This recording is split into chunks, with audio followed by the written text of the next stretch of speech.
আজকের রেসিপি পনির। তো এই পনিরটা আজকে বানিয়েছি আমি।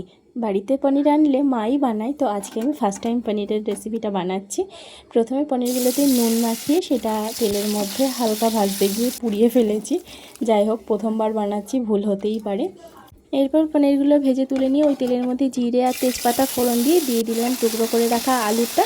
এবার আলুগুলো ভাজা হতে হতে এদিকে টমেটো, কাঁচা লঙ্কা আর আদার একটা পেস্ট বানিয়ে নিয়েছি। ওই পেস্টটা ওই আলুর মধ্যে দিয়ে বেশ ভালো করে মশলাটা কষাতে থাকছি। এর মধ্যে দিয়েছি একটু কাশ্মীরি লঙ্কার গুঁড়ো, তারপর একটা বাটিতে জিরে গুঁড়ো, লঙ্কা গুঁড়ো, হলুদ গুঁড়ো আর পরিমাণ মতো লবণ দিয়ে আর সামান্য জল দিয়ে একসাথে গুলিয়ে নিয়েছি।